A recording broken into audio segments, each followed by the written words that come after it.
Okay, thanks. Welcome to session 11.12, Masks and Paradoxes in the work of Robert Graves. Thank you for attending. My name is Michael Joseph, and I'm speaking on behalf of the Robert Graves Society, through whose sponsorship we come together this morning, afternoon, and evening. Before we start the panel, here is a brief introduction and some context. The Robert Graves Society was founded in 1995 to promote interest in the life and writings of Robert Graves. Our literature emphasizes the breadth and range of Graves's writing, citing his over 140 books, including novels, lit crit, translations, mythology, religious studies, picture books, short stories, and poems. But I think it's more pertinent to point out that much of this work remains contemporary in ways that the writing of many of his contemporaries and many of our contemporaries does not.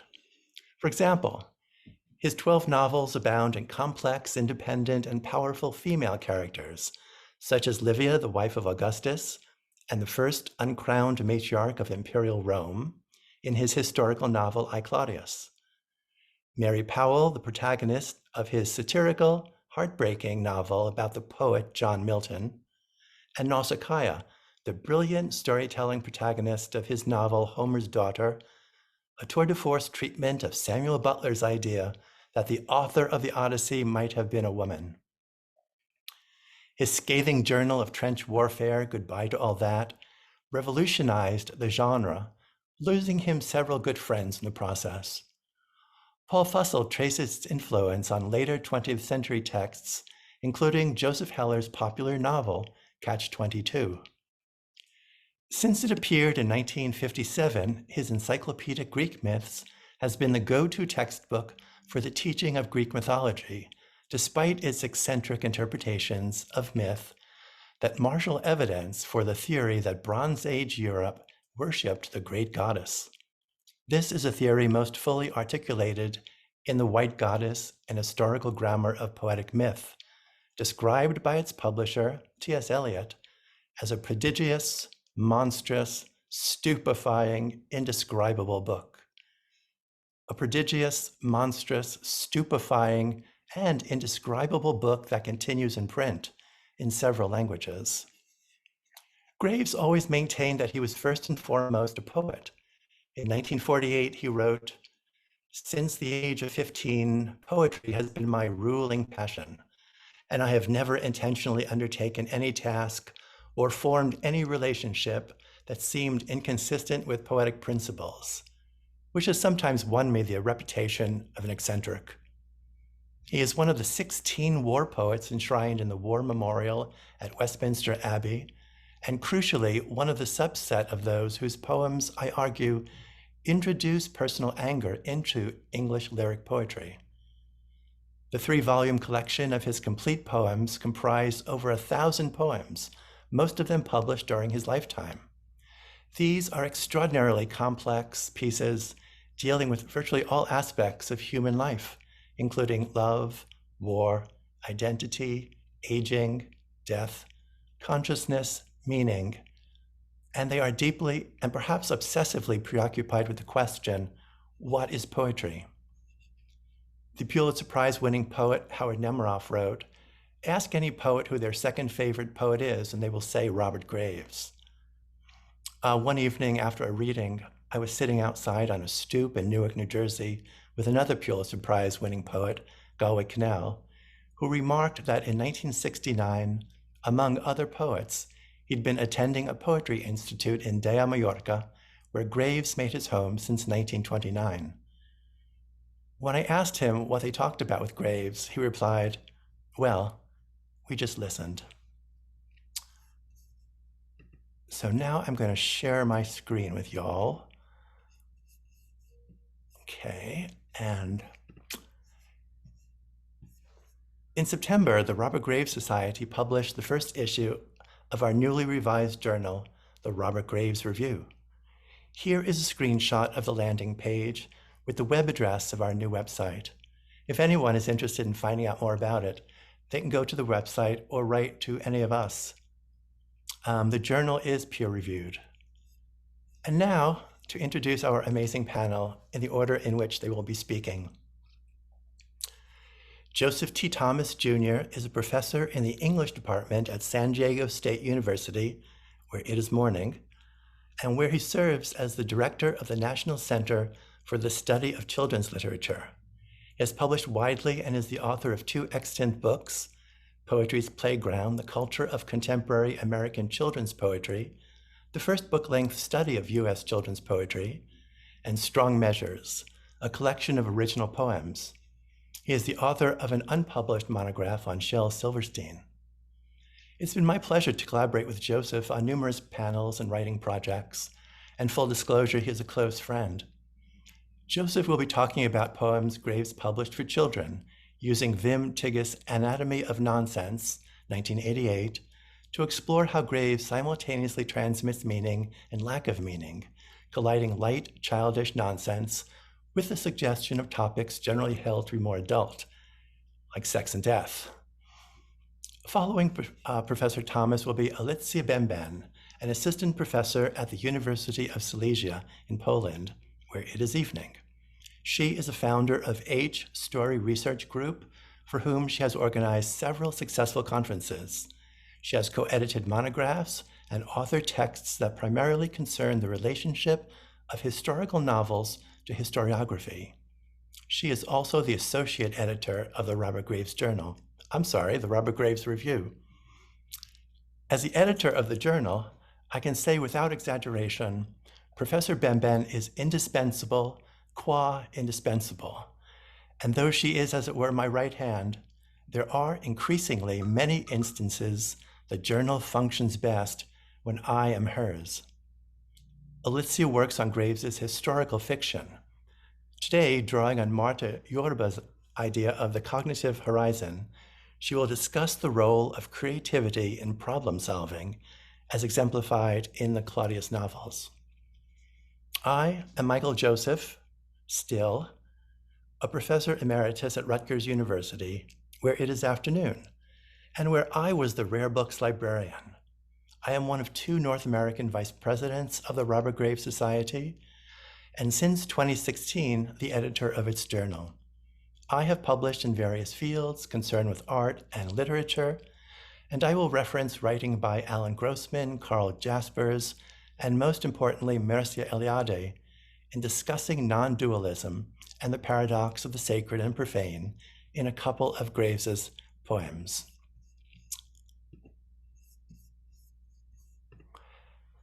We will engage questions after the third of our presentations.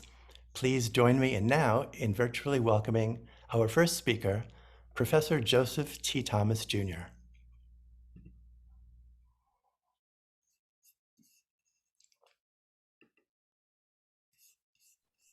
Hey there, everyone. I'll begin. Since the word nonsense burst onto the linguistic scene in the 17th century, it tended to mean either that which makes no sense or that which is worthless, only slowly coming to describe that peculiar mode we've come to call literary nonsense. This trinity of significations, worthless, senseless, and literary nonsense, doubtlessly fascinated Robert Graves, for he was intrigued by the seemingly worthless thing, a penny fiddle, say, or, as Michael Joseph puts it, apparently trite, didactic, cast-off children's rhymes. For those outside the world of poetry, poetry is famously disliked. I too dislike it. There are things that are important beyond all this fiddle. Yet even within the poetry world, even those within the poetry world tend to dismiss children's verse as beneath notice at best. Not so Robert Graves. His interest in the seemingly worthless emerged from his belief that poetry, again in the words of Joseph, enacts a transvaluation in which the materially worthless thing is also simultaneously the sacred. Like the penny fiddle, a children's poem can be both the medium of a true ethereal music and still only a toy.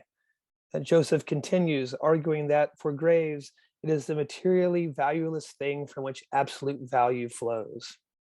Indeed, One could argue that there is effectively nothing more important than all this fiddle, even when we're talking penny fiddles, and especially when we're talking Robert Graves' 1960 collection, The Penny Fiddle, Poems for Children. And this is the copy. So let's talk about it. Sweetly archaic and even old-fashioned in places, even for 1960, Graves's The Penny Fiddle still manages to speak to his child readers of topics that might alarm 21st century audiences, topics that arise organically from literary nonsense's grotesque associations. Love in the poem Love Without Hope, heartbreak in the Hills of May, death, how and why, murder, Lift Boy. These are all poems from the book. Class conflict, Lift Boy again, and believe it or not, confronting the possibility of living in a world where not a soul shall be saved, and that's saved to rhyme with David, for the whole first creation shall forfeit salvation, and that's Lift Boy again. And spoiler alert, the poem's hero there in Lift Boy confronts this fact that no one will be saved and we're all damned by killing himself and the gentleman who laid this bit of unhappy news upon him. And yes, that's a children's poem. Literary nonsense has existed well before we had a tidy term for it.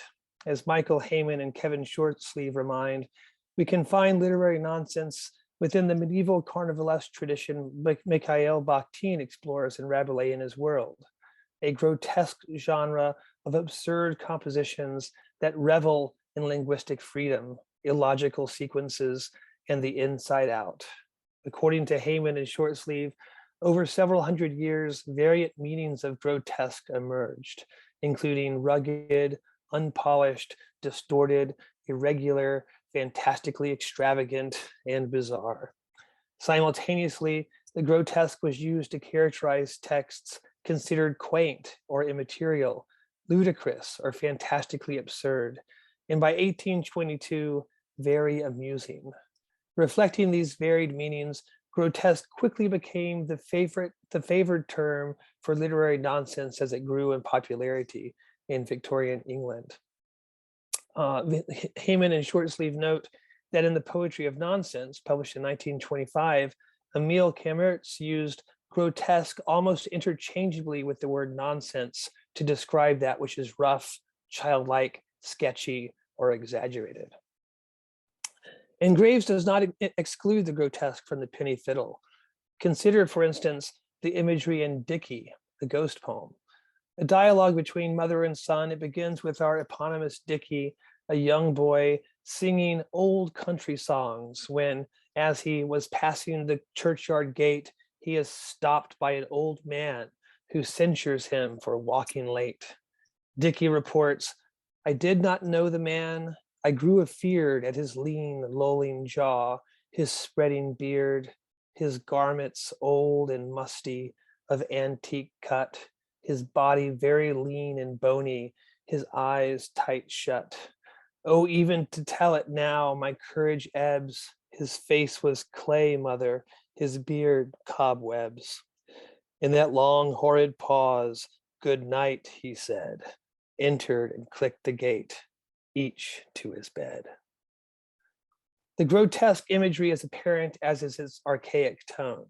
Remember, this is 1960, reminiscent of the folk tale and nursery rhyme, qualities found throughout Penny Fiddle.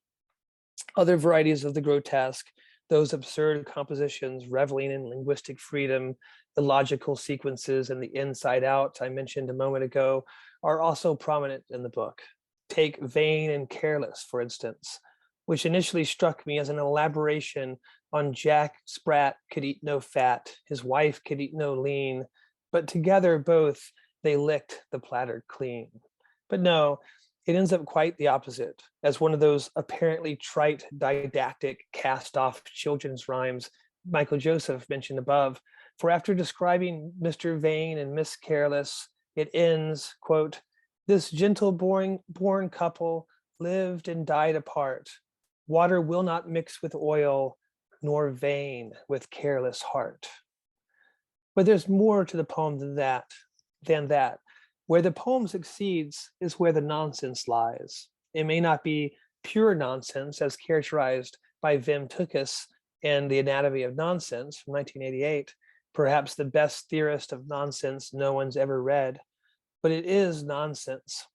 Before I explore it, along this Vain and Careless poem, along with the Six Badgers, the purest nonsense in the book, allow me a few moments on Tukes. Although one finds in the Penny Fiddle very few examples of what Tukes would call pure literary nonsense, one does chance upon the kind of folksy, antique verse found in Dickey and Vain and Careless, verse suggestive of the nursery. Now, while Tukes tends to distance nursery rhyme from pure nonsense, he grants that it seems to represent an early stage of nonsense writing. In his characterization of pure nonsense, Wim Tukes builds on the insights afforded by Elizabeth Sewell's 1952 study, The Field of Nonsense, in which Sewell argues that literary nonsense is marked by the productive tension between sense and its opposite, nonsense. For Tukes, literary nonsense presents the seeming presence of one or more sensible meanings kept in balance by a simultaneous absence of such a meaning. That is, for Tukes, literary nonsense exists on a spectrum with perfect sense on one end and absolute gibberish on the other, the most pure variety of nonsense sitting happily at the point between. Nonsense then requires the push and pull of these ends, nonsense and sense, the tension created by playfully indeterminate overabundance or lack of meaning, balanced with a sense of order, design, semiotic satisfaction, and clear teleology. Without that sense of sense, balanced neatly with the nonsensical, you have something closer to Dada on the one hand, or simple, jokey, light verse on the other. This is why so much nonsense thrives on the discipline of meter, rhyme, and verse forms. Likewise, this is why prose, by its nature less formally strict, proves more resistant to nonsense, why prose nonsense is so comparatively rare. So back to Vain and Careless, the title of which initially reads as a double descriptor of one person, both vain and careless. However, it describes the gentle-born couple of the final stanza, a pair that, besides being a couple, is decidedly not a couple, as they lived and died apart. Their neighbors, however, believe that they should be a couple. They saw it plain, a splendid match, surely. Why exactly? Who knows? Here is the sense versus nonsense, the seeming presence of one or more sensible meanings kept in balance by a simultaneous absence of such a meaning that Tukes mentions. Grave casts the poem as a loose ballad, rustic and unpolished in meter, almost to the point of transforming into accentual verse. Each 4-line stanza rhyming A, B, C, B, the lines tending to 4, 3, 4, and then 3 stresses. Graves tends to prefer these loose, almost accentual folk rhymes in his folk rhythms in his children's rhymes. The meter rugged, unpolished, irregular, even as the subject cast in that meter is fantastically extravagant and bizarre. In his foreword to the less familiar nursery rhymes, Graves testifies to his affection for the accentual folk rhythms of the nursery rhyme. He avers, "Children unlearned in the social uses of poetry have not had their natural sense of rhythm destroyed by the metronome of schoolroom prosody. And it is this natural sense of rhythm he employs in Vain and Careless." He continues, insisting that the best of the older nursery rhymes are nearer to poetry than the greater part of the Oxford Book of English Verse, a preference he anticipates in his monograph, Poetic Unreason, where he explains that the nursery is the one place where there is an audience not too sophisticated to appreciate ancient myths and so-called nonsense rhymes of greater or lesser antiquity. Counterintuitively, for Vim's pure nonsense tends to be metrically exact, the loose meter of Vain and Careless adds to its nonsense, giving it that lived-in aura of common sense, that sure, comfortable, teleological feel necessary for nonsense. It seems like sense, but push only a little bit and the sense crumbles. Mr. Vain is so vainglorious that he walks on stilts to be seen by the crowd. Yet the crowd loves him. All the people ran about shouting till he passed. Any didactic poem worth its salt would condemn the man for his vanity. And sure, while the universe punches him by vexing his splendid match, just as Careless is evidently doomed to live her life playing Bob Cherry without the vain man who went by her aloft in the air, we're forced to wonder at the poem's nonsensical moral. Both seem happy, neither pursues a mate, only the neighbors seem to want it, so who cares? The poem then works as a poem by virtue of its music, its absurd images and illogical sequences, its summoning of didacticism only to wave it away. The poem begins with Careless giving away her baby. Now, where did she get a baby? Are we meant to think that a single mother is an ideal mate for our vain, stilt-wearing hero? Who knows? It reads, this is the first stanza, lady, lovely lady, careless and gay, once when a beggar called, she gave her child away. And of course, as one does, the beggar took the baby, wrapped it in a shawl, but our ostensibly careless heroine perhaps isn't so careless after all, for she admonishes him, bring him back next time you call. The image of this careless and gay woman happily giving away her baby, there lies the nonsense, and there lies the poem's charm. As I explained in a recent essay in the Robert Graves Review, Graves's affection for folk poetry, nursery rhyme, and nonsense runs deep in his poetic practice. Whether he's writing for children, writing within the hearing of children, or writing for the adults those children may grow into. In his indisputable Robert Graves, The Lasting Poetic Achievement, D.N.G. Carter calls typically Gravesian the working towards an adult end, the language, rhythms, objects, and situations characteristic of the nursery. And this includes, I would add, the nursery's rhymes. He continues, noting that Graves perceives in the child's world modes of apprehension dulled in the adults, but still important to the poet. However, Graves's interest in writing for children suggests that he's also interested in working the language, rhythms, objects, and situations characteristic of the nursery towards ends less childish than appropriate for a more complex, fraught, and mysterious construction of childhood than that held by many of his contemporaries. Than that held by many of our contemporaries, indeed. And one of the ways he achieves this end involves nonsense, that peculiar mode of writing involving the equipoise of sense and nonsense, the rational and the irrational, meaning and non-meaning. Carter writes, in one fundamental sense, Graves is a poet of reason. The compact between him and his readers is soundly based upon principles of logical discourse and on the formalities of an accepted syntax. In another sense, however, equally fundamental, he is the poet of unreason. His subjects are nightmares, terrors, hauntings, pathological states of mind, fugitive areas of consciousness, quite as often as they pertain to matters more normative within the law. What Carter describes here is a kind of conceptual nonsense, very much in the vein of Vim Tickus. And his conceptual frame explains Graves's deep love of literary nonsense, which Graves articulates in Poetic Unreason. Not only where he remarks that nonsense has found its way to children likely because the nursery is the one place where there's an audience not too sophisticated to appreciate ancient myths and so-called nonsense rhymes, but also in his generous appraisal of Edward Lear, particularly his dong with the luminous nose.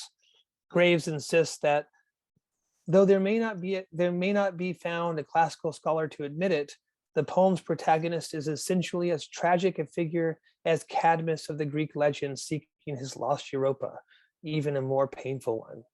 Continuing, he notes that it is strange that Lear is treated less seriously than other great poets, asking, who will say that the foolery in Edward Lear is less worthy of our tragic imagination than the terrible foolery at the crisis of King Lear, and perhaps that of Mr. Vain and Miss Careless, or perhaps not.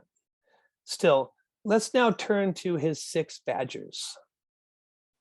As I was a-hoeing my lands, 6 badgers walked up with white wands in their hands. They formed a ring round me, and bowing they said, "Hurry home, Farmer George, for the table is spread. There's pie in the oven, there's beef on the plate. Hurry home, Farmer George, if you would not be late." So homeward I went, but could not understand why 6 fine dog badgers with white wands in hand should seek me out hoeing and bow in a ring, all to inform me so common a thing. And with that, sadly, I've run out of time. So I'll leave it to you to revisit Graves' strange penny fiddle, along with this queer, unique example of pure nonsense, a 10-line poem, its initial sextet mirroring the 6 wand-wielding badgers, not unlike the gray-headed beetles with wands as white as snow of William Blake's Holy Thursday for the Songs of Innocence. His concluding quatrain telling of Farmer George's bemused walk home, leaving the rich and beautiful land of Blake's Holy Thursday from the Songs of Experience, in anticipation of a well-appointed table, a pie in the oven and beef on the plate, wondering, just like the reader, at the nonsense within the very poem in which he lives. Why would 6 fine dog badgers with white wands in hand seek him out hoeing, bowing in a ring, all to inform him of so common a thing? It's a question as fine as a group of dog badgers with white wands in hand, and one the poem answers, as it should, with a single 2-syllable word, as common as warm dinner after a hard day of work, and just as marvelous: nonsense. Thank you.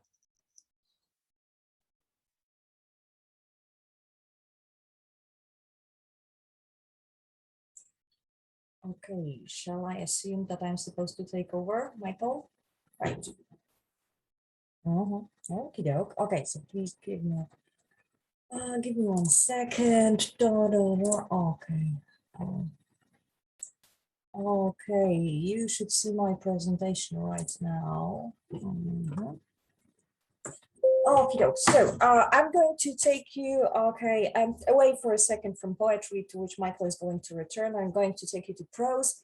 Okay, I'm not really sure if that's going to be of your interest. However, if you imagine that, for example, as far as what Joseph has said, you replace what I'm saying about order and disorder with sense and nonsense, then actually there is a huge link to what Joseph was talking about.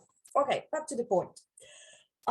One of the staples in problem solving is that to handle a situation, one needs to identify all its components and variables. Another staple is to be creative, use various tools and perspectives, and of course, the slogan, think outside the box. The purpose of this presentation is, however, to address the question which is not usually taken into account in problem solving, and which I believe preconditions the panoply of the intellectual gestures we can make when handling a particular problem, that is word order construction. To delve into how the way we perceive world order colors the way we solve problems, and how such actions might require not so much rationality and creativity, but rather reformulating one's basic conceptions about the world, I resort to Marta Yorba's idea of the cognitive horizon and use it as the theoretical basis and framework of my presentation.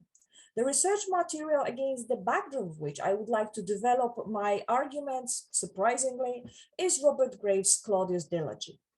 Tracing the key developments of Emperor Claudius's cognitive horizon, I show how his Promethean task of fighting for a better future for his fellow Romans by reviving the Republic is a problem whose solution requires conflating 2 opposites in his cognitive horizon: word order and word disorder.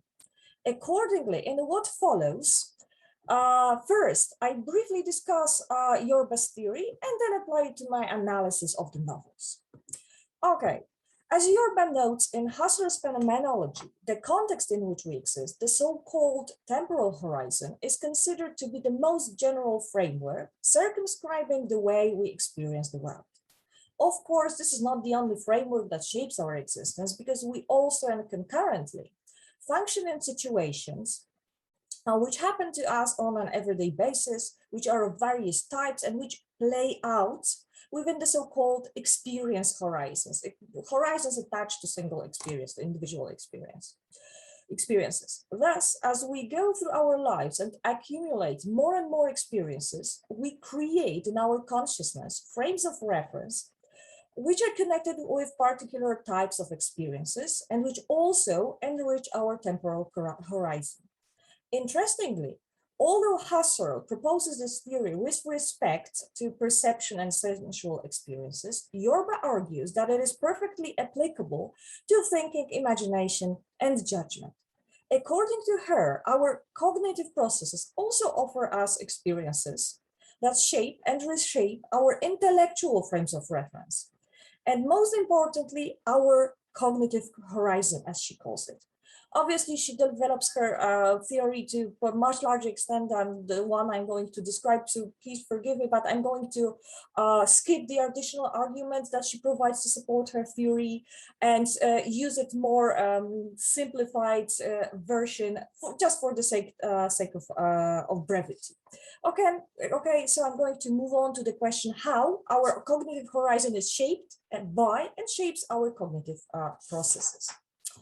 In Jorba's view, the horizon in question is an open structure of experience, which means that our consciousness does not predetermine the way new experiences are processed and does not squeeze them into our existing frames of intellectual reference.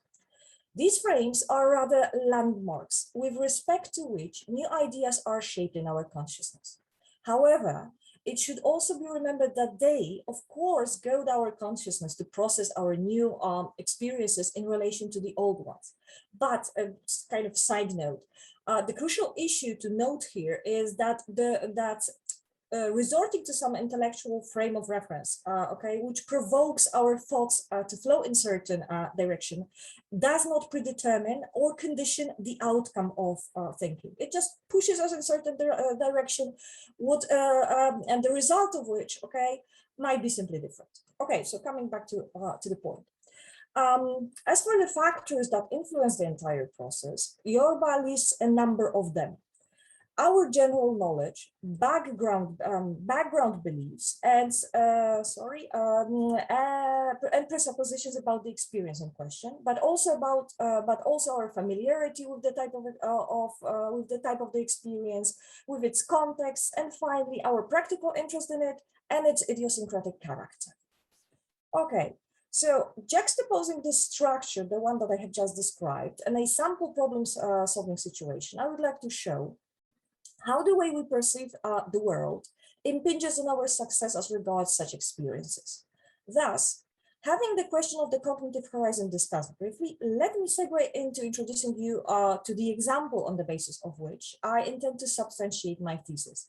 That is the main and eponymous character from Robert Graves' dialogy, Emperor Claudius, and the ways the changes in the structure of his cognitive horizon affect his problem solving efficiency. Okay, so born at the time when the stability of the Roman Empire had already started crystallizing, thanks to the Pax Romana, Claudius's main life problem is how to fight for the better future of his country by reviving the Republic. This wish is what shapes his early education and subsequently guides him in his maneuvers at the Julio-Claudian court, then makes him an emperor, and lastly, as we read in the final chapters of his life story, both causes his death and is about to come true.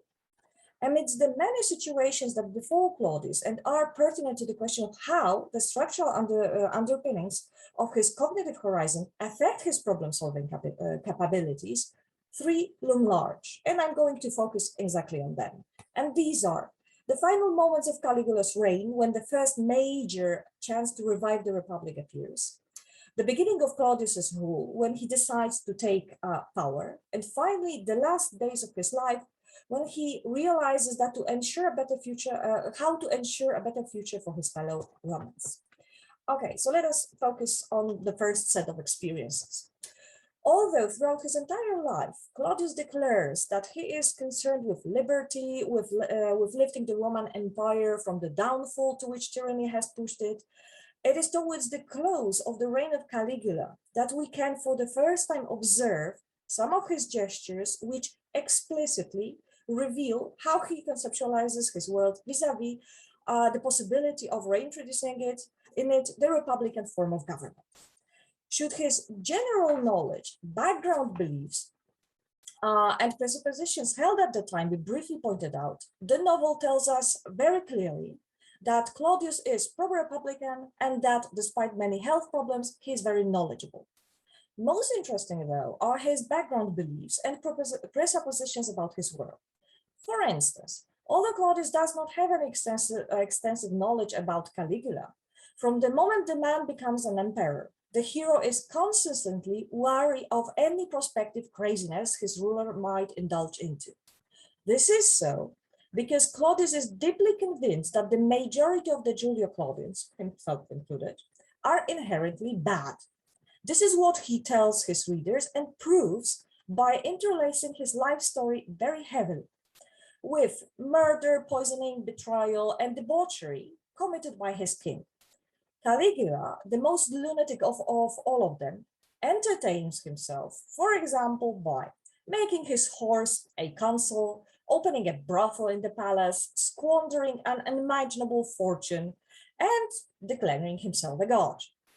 Surely motivated by fear, Claudius follows these and many other whims of the emperor. Moreover, he even goes the extra mile in helping Caligula to carry out his extravagances.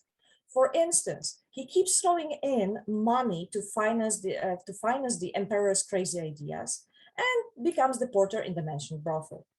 The reason behind all these gestures of his are, as he admits, that Claudius hopes, quote, that everyone will soon see that he's mad and lock him up.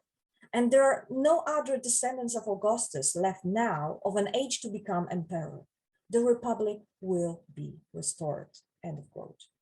Thus, in his dealings with Caligula, Claudius is motivated by his beliefs and presuppositions that this man is a mere obstacle, which Romans need to overcome to be able to revive the republic. That, as it might be further inferred, the world was ordered.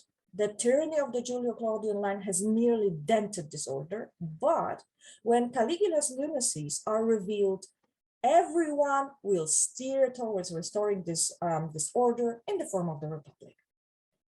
Additionally, the experiences Claudius goes through, thanks to Caligula, are not really novelties, because in the wider context of his life, these are, as a matter of fact, experiences of the scheme that is usually traditionally adopted by the majority of the crazy Julio-Claudians.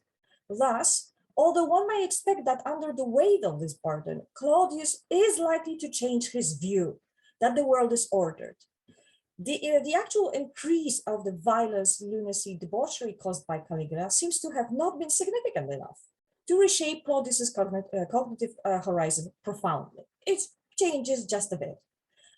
Perhaps being used to such situations, he has his cognitive horizon merely enriched with the realization that these experiences might allow his practical interest in them, that is reviving the republic, to turn into reality. Okay, now let's move on to the second example.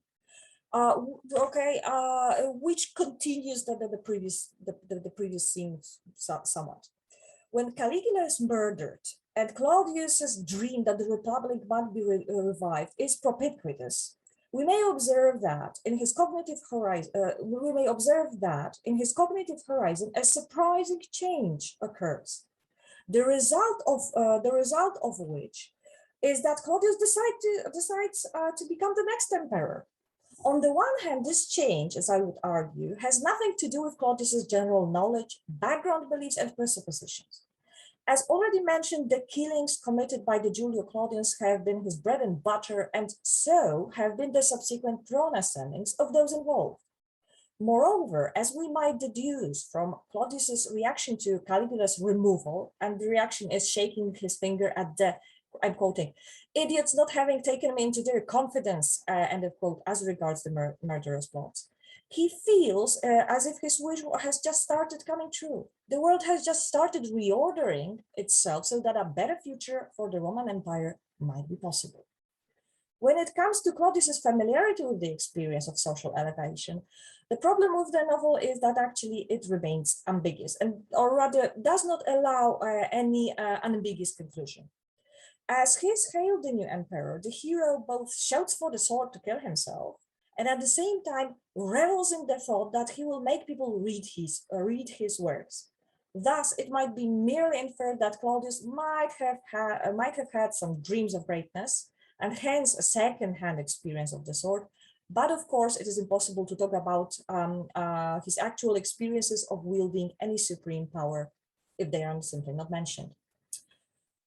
If these are not general knowledge, background beliefs, presuppositions, and perhaps not familiarity with the experience that undergo changes while Claudius reaches for the throne, let us consider whether his cognitive horizon undergoes any reshapings related to the context of his experience, practical interest in it, and its very character, idiosyncratic character.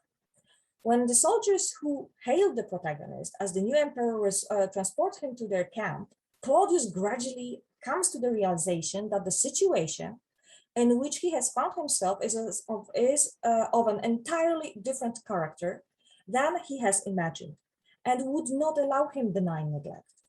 The soldier considered his abdication suggestions a great joke, and threatened the Senate members asking the hero to relinquish power with death. Observing the soldier's attitude, Claudius's view of the situation evolves from the soldiers want me to be their emperor, but I can decline, to something of the sort. The soldiers are very determined to make me their emperor, even at the cost of my life. Thus, the context of the experience that Claudius goes through changes from an unpleasant situation to death threat.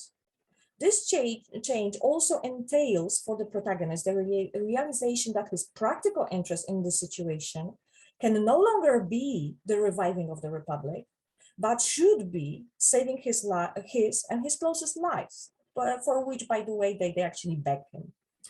Ironically then, even though in this set of experiences, a few more elements of Claudius's cognitive horizon reshape, there are moderate changes in his cognitive horizon. And besides, death threat is often itself an influence powerful enough to alter one's perception of life. The heroes believe that the world is ordered does not weaken. On the contrary, after the Senate acknowledges his power, Claudius immerses himself in fixing the dents that the rules of tyrants caused in, as it appears now, ordered Roman Empire. And following this story, I'm going to the last example that I would like to discuss. Years later, this work, as Claudius admits, turns out to be in vain. After long drawn out working on bettering the future of fellow Romans, Claudius finds himself not only abandoned by nearly all his kith and kin, but also under the attack of some of them. His third wife openly threatens him with death. Plots against his life are discovered every now and then, and most importantly, his own son Britannicus turns against him. This last experience is most crucial for the emperor because, as I intend to show, it affects his cognitive horizon profoundly enough, so that Claudius comprehends how concurrently ordered and disordered his world is, and solve, or at least he thinks he solved, the tyranny problem which has been bothering him. So, since the birth of Britannicus, the emperor keeps making sure that the boy is educated in an old-fashioned way, and kept away from the court and any bad influences. The reason behind these gestures of our hero is that seeing Nero's lunacy, that is much more extreme than that of Caligula's, Claudius was the unfortunate man to be the next emperor. According to him, the Romans will not be able to stand at his level of craziness and will overthrow tyranny finally. At that point, Britannicus, educated in the ideals of republic and spoiled by the court, will be able to reinstate the Republic. Claudius's plan is indeed logical and studied. It seems to take political and psychological factors into account. It offers an innovative solution to the problem of disposing of psychopathic tyrants. But as it appears, it also works on the assumption that the world is ordered, and hence it needs an ordered plan to fix any divergences from this orderliness. And perhaps this is also why it fails. When Claudius feels his time is nearly over and reveals his plan to Britannicus, the boy simply disagrees, claiming that it would be unhonorable for him to stand Nero's reign and that he does not believe in the Republic. Not able to convince his son, and indeed absent any other options of reviving the Republic before his demise, the emperor ends in a stalemate. The stalemate which, contrary to what key theories of problem solving suggest, he overcomes by abandoning the problem. After Britannicus declines to comply, Claudius gives up on the idea of gives up on his idea to revive the Republic and helps the boy to reach for the emperorship. This gesture might surprise the reader of the Diligent. At first sight, it seems to solve nothing. But at a closer look, it may also be read first as a gesture resulting from a profound change in Claudius's cognitive horizon, and second, as a potentially viable solution to the hero's problem. Deciding to go, as it were, against reviving the Republic and aiding Britannicus in becoming the emperor, Claudius defies his thus far background beliefs and presuppositions. His gesture is, after all, the reverse of what he used to work towards. Thus, he pushes himself into an experience which is entirely novel, unexpected, and unique to him. It is, however, in his general knowledge in which we might notice the most significant change as regards the emperor's cognitive horizon. Finding himself at the death threshold, Claudius realizes that there is no possibility of him reviving the Republic, and more importantly, that all his work was in vain. In the context of how he perceived his word order, this realization might also be read as the hero's arrival at the understanding that ordering the world in which he has been engaged for all his life cannot simply be carried out successfully because the world does not function this way. As we might deduce from Claudius's further comment on the experience in question, and the comment is that apparently tyranny needs to reach its critical mass so that Romans would at least attempt to overthrow it. He finally realizes that lack of order is an inherent element of the world which might decide the trajectory of its development. If this is so, his decision to revive the Republic, not with his own hands, but with the help of Nero, or rather the disorder he's assumed to engender, reflects the profound change of his cognitive horizon, which with its nearly all elements reshaped. Obviously, except for adhering to his life-lasting practical interest in bettering the future of Romans, and with order and disorder of the world being conflated in this horizon. So to sum up, the intellectual evolution that Claudius undergoes to solve his life problem starts with the hero embracing the idea that the world is ordered. Then, having his cognitive horizon reshaped gradually so that in the end it operates with two opposite perspectives, that the world is ordered and disordered, conflated in it. Although there are numerous implications of these findings, let me point at just two, which I consider worth attention. First, the example of Claudius allows us to observe that that problem solving is a process, which might require not so much adding more and more data concerned with the problem and juggling them, but actually a very heavy work focusing on rebuilding one's basic assumptions about the world.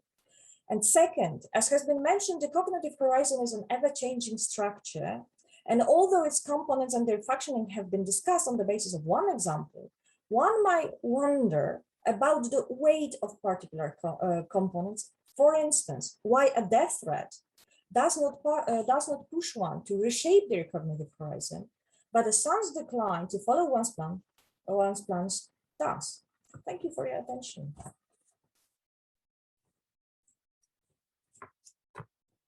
Okay, Michael.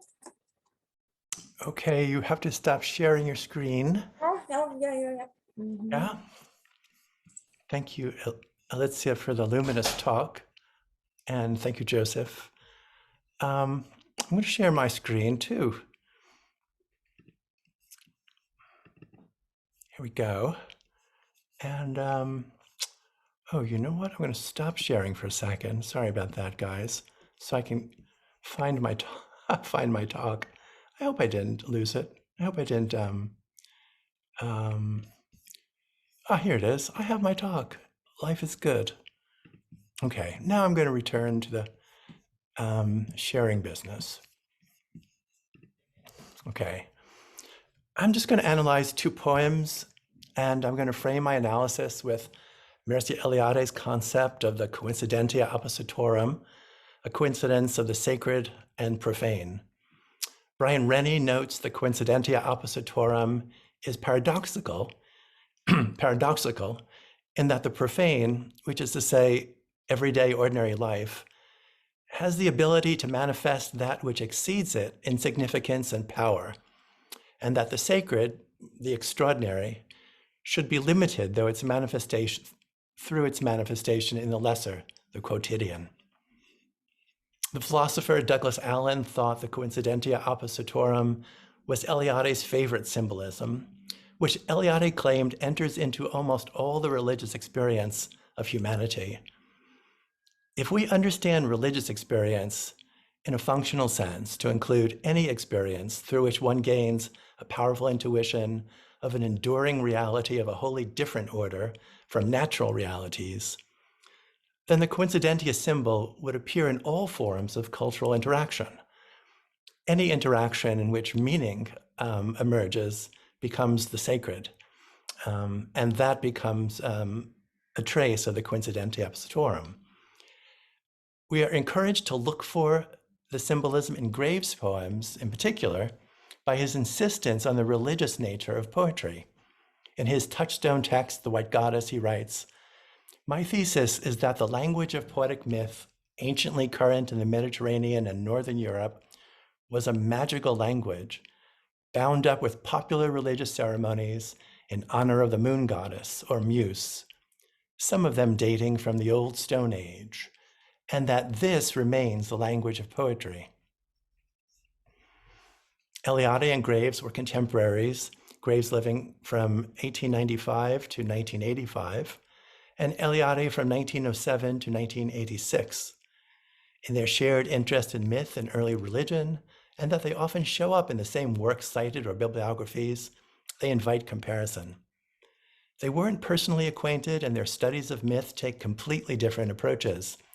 But I hope to show that the paradoxical codependence of that which is meaningful and that which is mutable, even contemptible, engaged both writers, and their writings are mutually illuminating.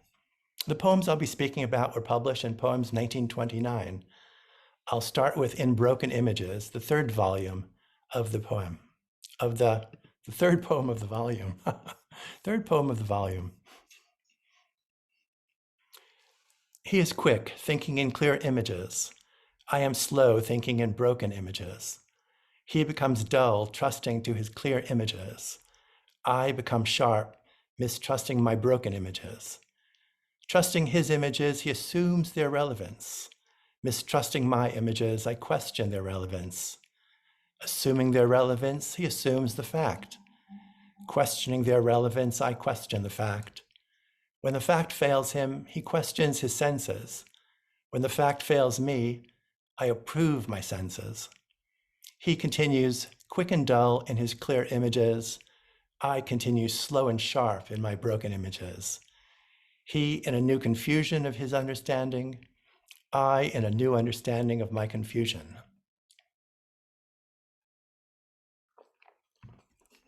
Here we are reminded of the tortoise and the hare.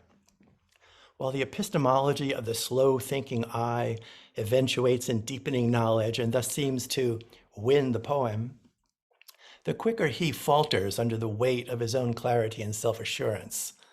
The narrative illustrates progress and regress, I moving forward, He not just slipping backwards, but moving in reverse. Like every binary, it assumes Aristotle's principle of non-contradiction. It is impossible for the same thing to belong and not to belong at the same time to the same thing and in the same respect. Simply put, A is not B. The poem silently questions this principle in its rigid form and constrained diction. Arranged in linked pairs of chiseled lines, a form Graves imposed on the original single stanza 2 years later in 1931, the formal properties of the poem insinuate co-identification, which takes a finishing emphasis in the final chiasmus. He in a new confusion of his understanding, I in a new understanding of my confusion. So A mirrors B. From one perspective, we might interpret the I that has reached a new understanding, or I7, as having become He1, the confident one assuming the superior fidelity of his vision. And He7, in a new confusion, seems to become I1.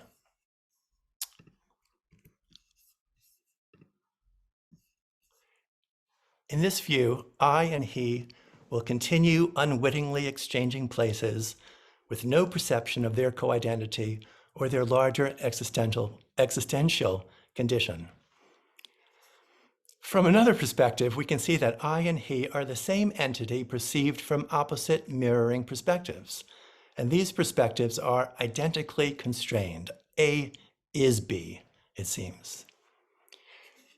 Graves divided the poem into 7 couplets to visually emphasize its algorithmic and monaural qualities, to suggest that subjectivity and objectivity are really part of one approach to knowledge.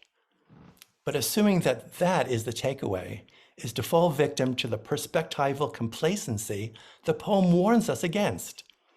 We should be asking, how do we escape the distortions of perspective baked into experience? How do we escape the limitations of relativism? In response, the poem seems to point at itself and beyond itself to what Alan Grossman calls the abstract potentiality of poetry, with its ability to communicate, partially and impartially, incompatible truths. Poetry figures in our understanding as an exemplar for a unified mode of awareness, which perhaps we might illustrate with M.C. Escher's complex woodcut Mobius strip. Beyond seeking to point out the painful contradictions inherent in human perception, In Broken Images shows that contradictions are indispensable to the physics of poetry. It should surprise no one to learn when Graves enlisted to fight in the Great War at 19, he brought with him a copy of Keats's poems. A similar abstract poem occurs 2 pages later in the volume Poems, 1929. Warning to Children portrays the mind's facility for creating abstract patterns in an infinite regress.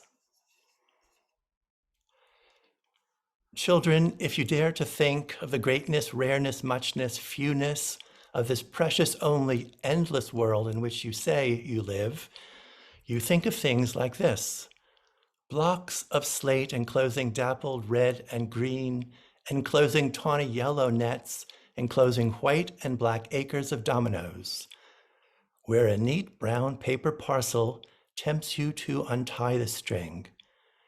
In the parcel, a small island. On the island, a large tree. On the tree, a husky fruit. Strip the husk and pare the rind off. In the kernel, you will see blocks of slate enclosed by dappled red and green, enclosed by tawny yellow nets, enclosed by white and black acres of dominoes, where the same brown paper parcel, children, leave the string alone. For who dares undo the parcel finds himself at once inside it, on the island, in the fruit. Blocks of slate about his head, finds himself enclosed by dappled green and red, enclosed by yellow tawny nets, enclosed by black and white acres of dominoes, with the same brown paper parcel still unopened on his knee. And if he then should dare to think of the fewness, muchness, rareness, greatness of this endless, only precious world in which he says he lives, he then unties the string. This odd, deceptively simple poem sets at formal tension imagery and meter, offering contrasting formalisms as well as contrasting senses. What we see in the poem contrasts aggressively with what we hear. Another version of the binding tensions between I and he, form and content in broken images. So take the following lines for example. Children, leave the string alone, for who dares undo the parcel? Line 22 is an even, almost metronomic measure of 4 trochees, with the last trochee lacking the trailing pulse. Line 23 is uneven and concludes on a weak pulse. This modulation from strong to weak is reversed in line 24. Notice how the strident rhythm of finds himself at once inside it pulls apart the words. So as meter asserts a kind of order, it threatens disorder. Contrast this effect with that of the softer, more cohesive line 25. On the island, in the fruit. Here, parallel weak pulses in the restrain the rhythm and settle the conflict between meter and meaning. Visual clarity returns. The modulation between 22 and 23 is repeated as we go from 24 to 25. So we have a little buried stanza here, a signal amid the noise. But directly comes a barrage of punchy trochees that once more trip up the sense of the words. Blocks of slate about his head, etc. In this passage, the meter upstages the imagery, breaking the clear images. The distortion is exacerbated by the repetition of close. A sidebar comment, we might think of thinking in the famous phrase from David Mamet's Glengarry Glen Ross, always be closing. But here the poem pivots on a metrically anomalous line, resolving into a more vernacular phrase, albeit with distant rumblings, in which the imagery now governs. And white acres of dominoes with the same brown paper parcel still unopened on his knee. By disturbing once again the metrical pattern, the anomalous line and white acres of dominoes brings palpable relief. One experiences a sense of escaping the tight, disorienting package. All is calm and clear images dominate. Black and white acres of dominoes is vivid and concrete, unlike the nightmarish dappled red and green, tawny yellow nets and blocks of slate. These, even without the turbulent accents, are irritatingly vague and abstract.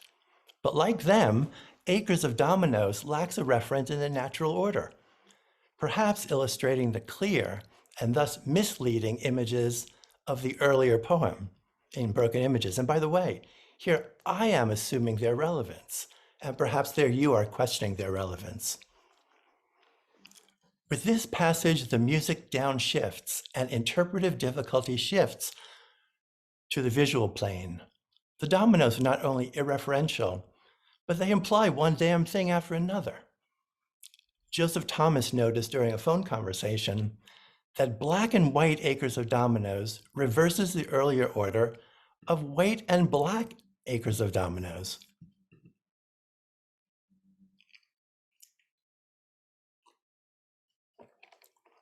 Why that change? I would argue that Graves is baiting readers with a distinction without a difference. Black, white, doesn't matter. It's the same. See also enclosed and enclosing, as the poem switches from active voice to passive voice. The poem leads us to draw meaning from these arbitrary pairings and becomes apophenic. It's a way of pointing out the mind's alacrity to project patterns into the chaos where patterns don't exist. And I would suggest that the poem here is insisting on its own meaninglessness. It reflects on the pairings in broken images. An understanding of confusion seems meaningful and better than a confusion of understanding, but it's the same thing. And what is an understanding of confusion? As Joseph Thomas pointed out, here is nonsense. But even as we escape one trap, we are already sinking into another. There is no escape from the profane, historical consciousness, nicely illustrated, I think, by Escher's woodcut, Mobius Strip 2. And this idea of being embodied by what Eliade terms the terror of history leaps out everywhere.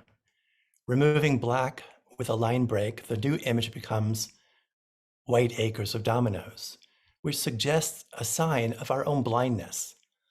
The profane as the ant-like mind's mental operations, the ongoing production of thoughts and ideas without external validation. And again, this seems intended to evoke the landscape of our analysis in which we struggle to find meaning in a poem insisting it has none. The experience of our analytical mind within the poem simulates the poem's ostensible theme of infinite regress. Warning to Children, 2 poems later, in poems 1929, reprises the epistemological question of inbroken images and seems also to advocate skepticism. Pursuing knowledge is folly, futility only alleviated by the fleeting sensation of schadenfreude that you get when you glimpse some other poor sap or helpless child engaged in his futile pursuit of knowledge. But experiencing the poem non-didactically as a poem, we think about it another way. While the phrase "and white acres of dominoes" does indeed visually reference the unreal, the musical change simultaneously invokes aesthetic and ludic dimensions of experience. We find escape in the rapture of the uneasy sort praised equivocally in the poem's first volume, Between Dark and Dark. Be warm, enjoy the season, lift your head, exquisite in the pulse of tainted blood, that shivering glory not to be despised. In this imagery, tonally conflating the voices of Jean-Luc Picard and Count Dracula, we encounter what Karl Jaspers called a boundary situation, a confrontation with insurmountable difficulties, i.e. death.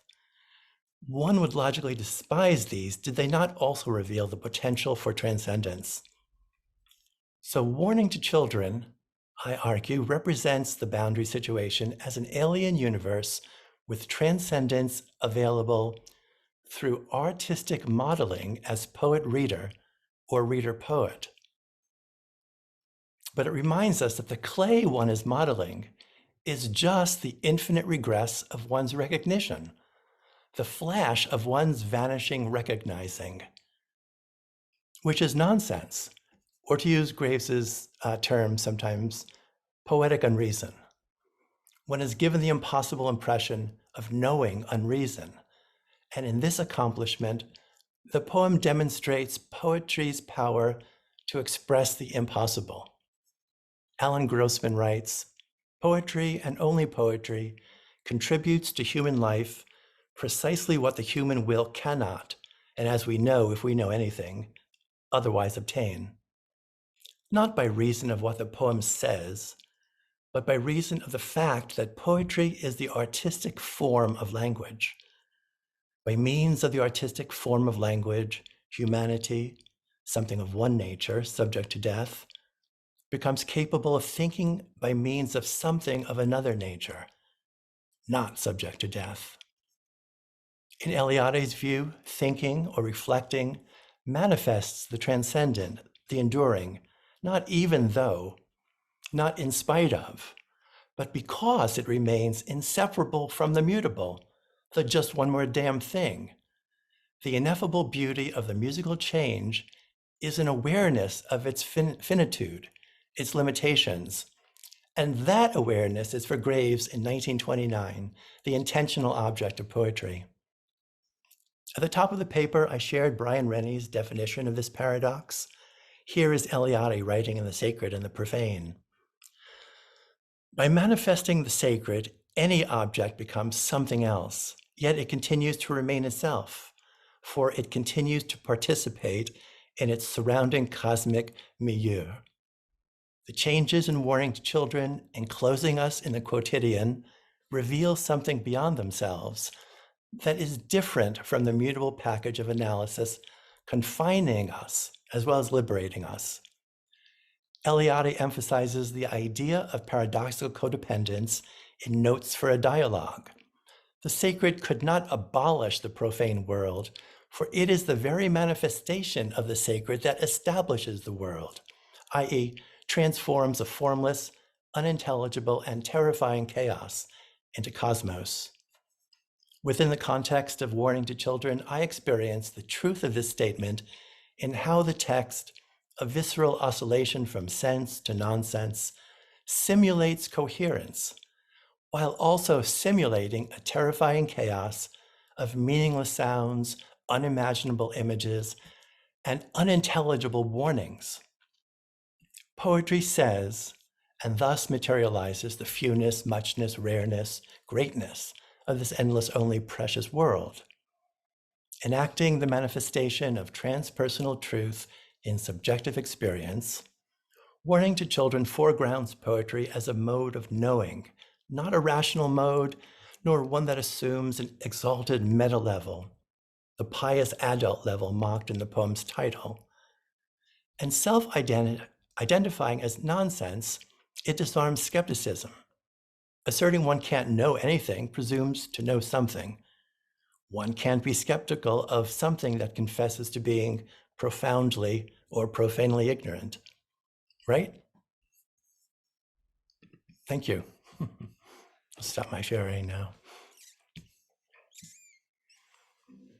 Okay, I think we have some time for questions. If anyone has any questions, they could just speak out. I could quickly read my paper again for the people who are late. And there it is. He's done it.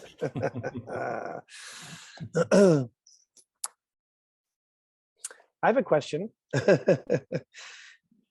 May I? Oh, please go ahead, ask. Michael, what do you make of the conspicuous absence of images in Broken Images?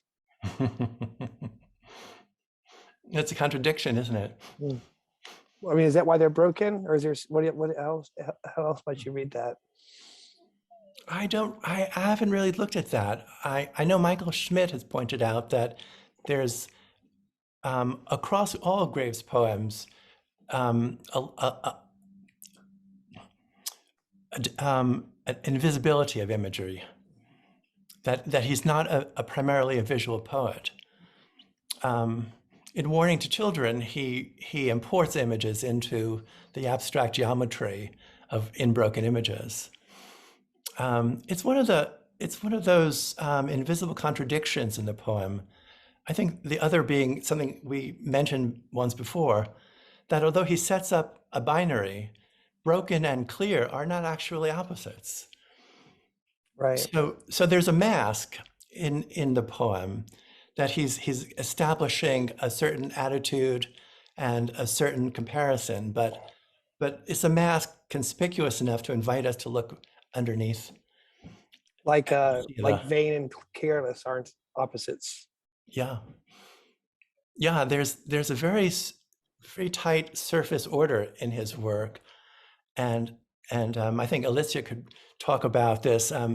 Underneath that, there's this sort of pullulating disorder that in some ways he's a very together person. He has a very British formal approach to poetry, but in other ways he's kind of conceptually, psychologically, ontologically a hot mess. Yeah, one of the things the new critics always ask you to do is like look for binary oppositions in a poem and then unpack them, and then the deconstructionists look try to look for oppositions and show how they're not really oppositions. And so often Grave presents something that seems as though they're oppositions, but really they're not. They're already deconstructed in that they're not oppositions at all, even though they function rhetorically as oppositions within the poem. Yeah, it's so hard sometimes to listen to some very polished analyses of Graves' poems because they're always upsettingly mistaken. I think you have to grapple with some of the brokenness in his life, the effects of the war, and some of the just peculiarities of his psyche to understand the worldview, if that's the right word, or the shifting cognitive horizons of his work. Okay, so I would like to chip in, Michael, right? Alicja? Yeah. Okay, so you mentioned objectivity, and you know it's like I can't let it go. So my question is more like this: at the beginning of your talk, you mentioned the limits of perspectivism and suggested that we should escape them. So like knowing what you write and what you're interested in. So the thought that popped up in my head was like, okay, are you going to suggest that we should try to transcend perspectivism? This is one question that will be connected with the next one, because later on in your presentation you were talking that artistic modeling allows transcendence. So that if the answer to my first question is yes, then does it mean that artistic modeling would be a way by means of transcendence to escape limits of perspectivism and arrive at objectivity? Obviously, Oh, wow. if your answer to my first question is no, then this is irrelevant. Well, I think yes. I think the answer to your question is yes. I think Graves believed that there is a way of transcending perspectivism, but it's not there's not a reasonable response to the limitations. He repudiates empiricism, he repudiates rationalism, and he places his faith in poetic truth. And poetic truth is available to the poet through inspiration, but to readers of his poetry, who, because he's that kind of poet, become creators of meaning within their readings of the poem. Mm-hmm. So, yeah. Sorry. No, go ahead.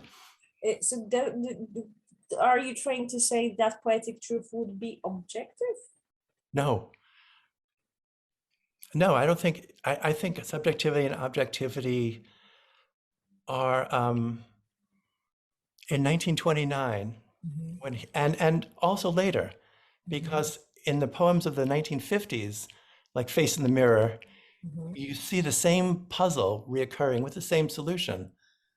Although in 1954, now he's 59 years old, he's not 34 anymore, and he's a bit battle weary. And yet he still feels that truth is available through inspiration, and that inspiration overcomes mutability, decrepitude, reason. He asks himself, how can I, with a boy's presumption, still court the queen in her high silk pavilion? And of course, he can't logically do it. It's appalling, it's disgusting. He'd be canceled if he tried it.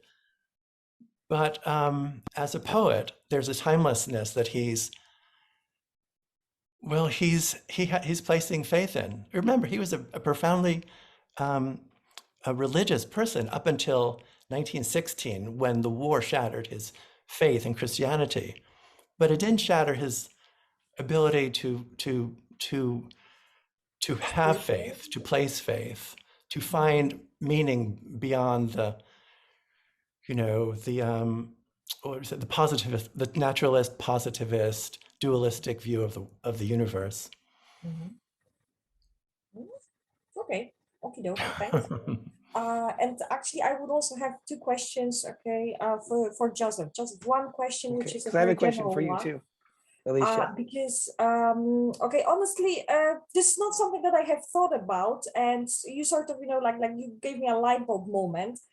Why do you, because at some point you mentioned that, if I understood you correctly, you mentioned that nonsense is rare in prose. Yeah, that's what I was going to ask you. And actually, I started thinking, okay, yeah, that's true. If I start thinking about prose words that like are primarily concerned with nonsense, obviously not many of them, but like my second thought was, okay, why not? Why poetry is a better material for nonsense and prose is not? Okay, so this is my one general question. Okay, do you want to answer, or can I add the other question? Well, let me answer that really quickly, and then maybe I can ask you a question in return. One of the reasons that nonsense is found more often in poetry, and particularly formal poetry, is because it depends. Literary nonsense, pure nonsense, if you will, rests upon that equipoise between the sense of meaning and the lack of meaning, the opposition of the poem seeming to mean something but not meaning something. So Dada poetry is not really nonsense because it doesn't have that sense of teleology, of structure that you get from rhythm, from meter, from rhyme, from stanza forms and things of that sort. That gives you that sense that someone has made this poem, has designed it. There's a teleological element here. It's got to mean something. Often nonsense poems are structured like syllogisms, but they're nonsense syllogisms, right? So it summons the appearance of meaning, and then it subverts the possibility of making meaning out of that which seems so meaningful. And since prose, it does have formal structures, syntax, paragraph structure, things of that sort. The structures are not as apparent and obvious as they are in formal poetry.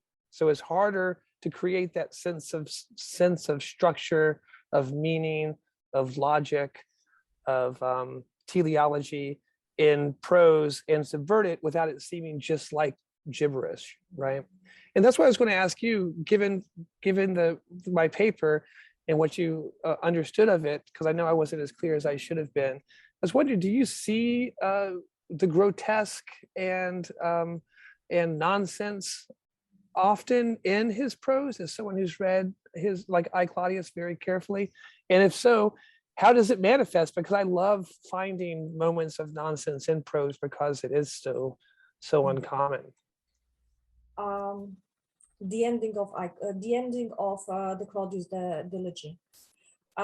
Okay, like Claudius does throughout his life lots of things, and he keeps thinking that like what it is that I'm doing makes sense. It's gonna help me. It's gonna help other people. Preferably, it's gonna help me and other people, especially create this better future. Because he sort of attributes to himself this Promethean role of I'm gonna help people. And he's driven through most of his life by this sense of purposefulness, meaningfulness.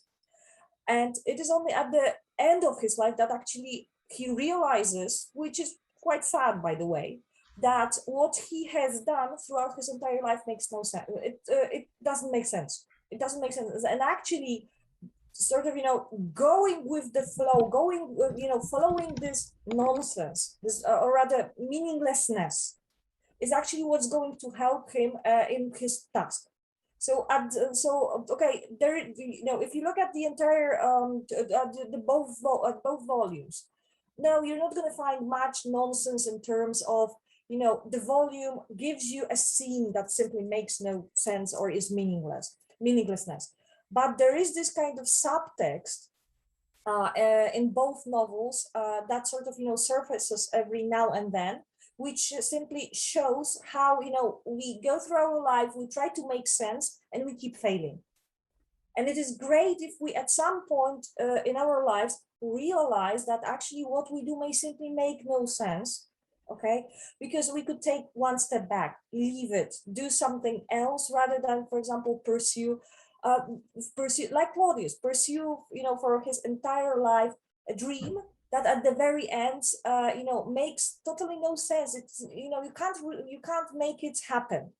Mhm. And the tragedy does not happen at the very end only because he finds way how to make this better future in a totally different way, how to bypass this problem. But regardless of that, at the very end of his life, right before his death, he's left with the thought, what I have been doing for the vast majority of my life is meaningless. Okay, so rather in certain thoughts that reveal give light to entire book.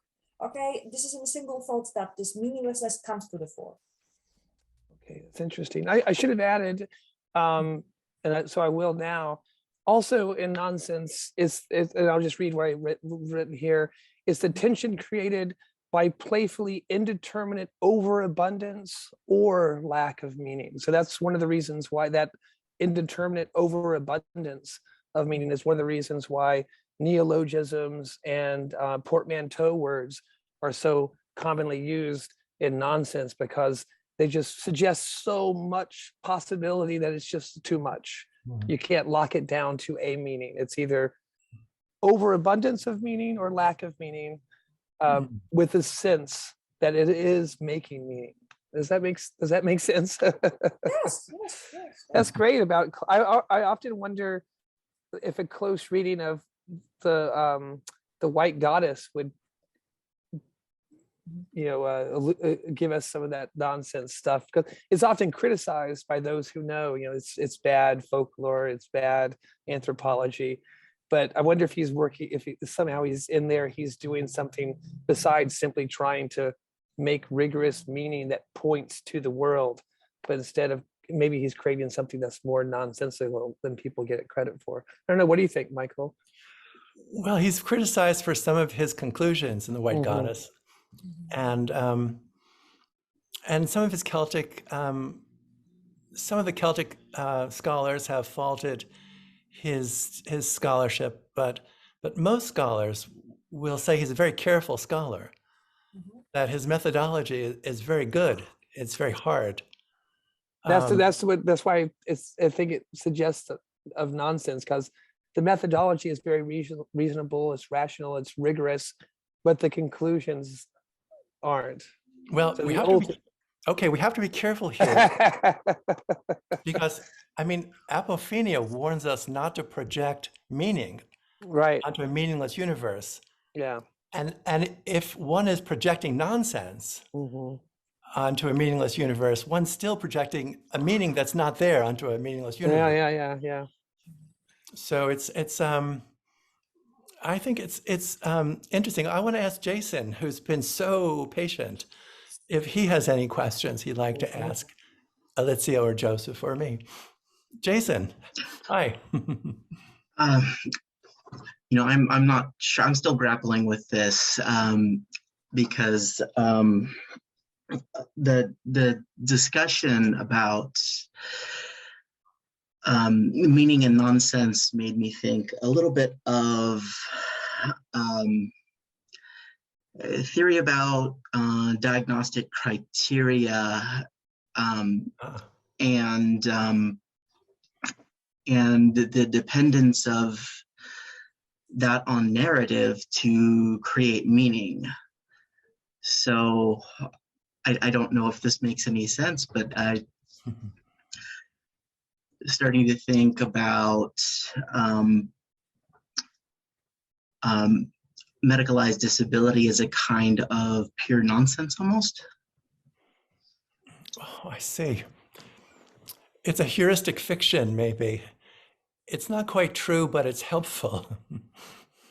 I don't know a lot about theory in terms of poetry and nonsense, just simply from this presentation. But well, a heuristic means something is it's like it will help. It will solve a problem. It will give comfort, but it's not necessarily based in actual, like a placebo. It's not actually based in hard science, hard fact. It's a teaching technique. It's a didactic tool. You give a parable about something and people can infer truth from that, but that is itself not true. And I think psychological diagnoses sometimes, when people talk about narcissism or paraphrenia, you know, they're not really apt in most cases. Mostly mental illnesses, for example, are undiagnosable. But if we have categories of neuroses or psychoses, then we could begin to understand and begin to help people who have mental disorders. The diagnoses are heuristic. They're not actually accurate, but they are helpful. There's kind of a fiction we all participate in to make life a little bit more comfortable.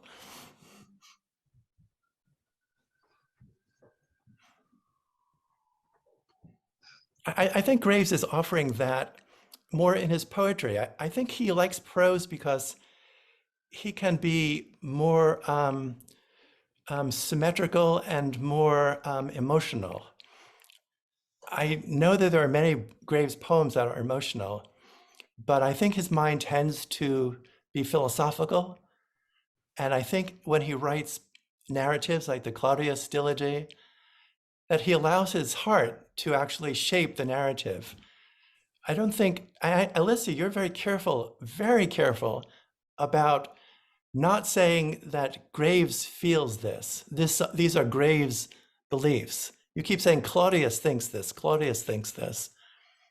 And I think that's interesting. You clearly don't want to make any statements about Graves's ontology when you're analyzing his prose. We're too willing to do that maybe when we read his poems. I was going to say, I wonder, given Graves's experiences in the war and his mental failings towards the end of his life, if using today's terminology, folks would be apt or would want to categorize him as neurodivergent or neuroatypical because of his post-traumatic stress disorder. And didn't he have Alzheimer's or some other kind of debilitating? There was something going on with him mentally, a mental dropping off there towards the end of his life. Yeah. So there might be something, to that question of, what we once called mental illness and now we call neurodivergence or neuroatypicality, to investigate in Graves's work, especially from a disability studies point of view, Jason. Even before he was in the war, he was a very strange person. Jean Moorcroft Wilson points that out in her biography. And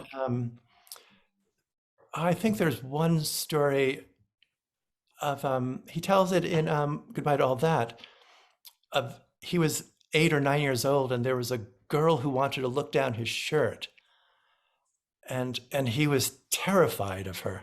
He just broke out into a sweat and ran away. And I mean, okay, one isn't always sexually awakened at an early age, and one's a little leery of. That's still my modus operandi, Michael. But that kind of aversion is atypical.